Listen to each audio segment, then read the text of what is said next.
안녕하세요. 이슈 속으로입니다. KBS 조이 채널에서 방송된 무엇이든 물어보사래는 부족한 인력과 악성 민원에 시달리는 대학병원 소아외과 의사가 출연해 답답하고 힘든 현실을 털어놔 두보살이 마음을 안타깝게 했습니다.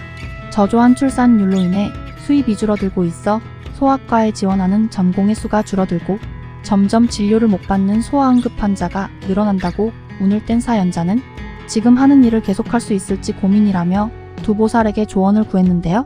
악성 민원에 시달리거나 심한 경우 소송까지 당한다고 억울함을 호소한 사연자는 최근에 다른 과 수술도 필요했던 아이가 있었는데 마취를 2번 하게 되면 아이가 많이 힘들까봐 최대한 같이 협진할 수 있게 배려해서 한 번에 성공적으로 수술을 끝냈지만 보호자가 그날 저녁 기분이 나빴다며 심하게 민원을 넣는 바람에 마음의 상처를 받았다고 털어놨습니다.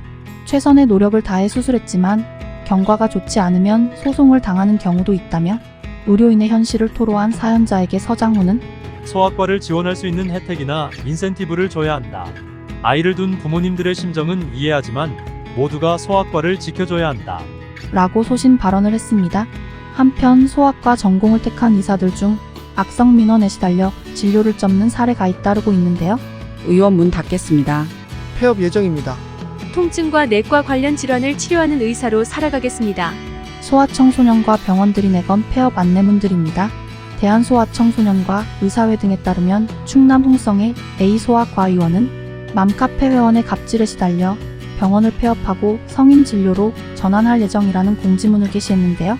A소아과는 초진인 9세와 나가 보호자 연락이나 대동 없이 홀로 내원해 보호자와 함께 오라는 당부와 함께 아이를 돌려보낸 바 있습니다. 14세 미만은 보호자가 동반해야 한다는 내부 방침에 따른 조치였는데요.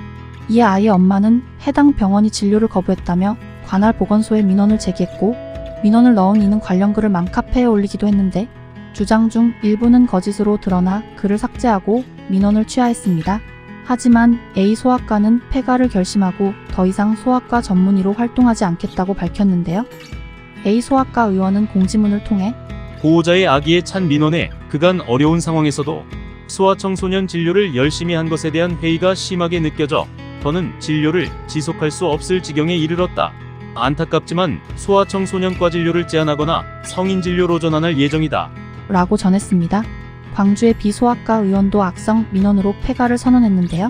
비소아과 의원에 따르면 피부가 붓고 고름과 진물이 나오는 4살 아이가 병원을 찾아 2차례 진료 후 상태가 나아졌지만 보호자는 간호사 서비스가 불충분하다며 허위, 악성 민원을 제기했습니다. 비소아과 의원은 환자가 아닌 이런 보호자를 위한 의료 행위는 더 이상 하기 힘들다고 판단한다. 아픈 환자 진료에 진심을 다하기 위해 소아청소년과 의원을 폐과하고 만성 통증과 내과 질환을 치료하는 의사로 살아가겠다. 라고 전했는데요. 2023년도 전반기 전공의 모집에서 소아청소년과 전공의 지원은 총 199명 중 33명에 그쳤으며 하반기 상급 연차 모집에는 전체 278명 중 단두 명만이 지원 서류를 냈습니다.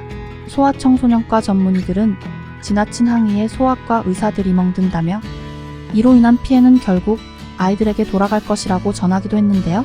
최용재 대한아동병원협회 부회장은 소아과에서 심하게 보채거나 의사와 직원들에게 부당한 불평을 하는 분들이 있는데 결국 그 결과는 아이에게 향한다. 어느 순간 부모들이 소아과를 하찮게 여기게 됐다. 그래서 소아과 의사들은 보람 있는 곳을 찾아 이동한다. 제도적 불이익이나 사회적으로 부당한 대우가 계속된다면 의사들의 이동은 앞으로도 계속될 수 있다. 소아과 근무는 3D 직종이라는 인식이 퍼져 있다. 현실을 직시하고 이를 해결하기 위해 모두가 힘을 합쳐야 한다. 라고 역설했습니다. 최근 불거진 교권 침해 이슈와 연결해 일부 부모들의 지나친 행동을 비판하는 목소리도 나왔지만 아픈 아동 돌봄에 대한 사회적 시스템과 인식이 부족하다며 부모를 동정하는 여론도 있는데요. 그렇다면 보호자 없이 병원에 온 아동을 진료하지 않는 것이 진료 거부에 해당할까도 의문입니다. 이상 이슈 속으로였습니다.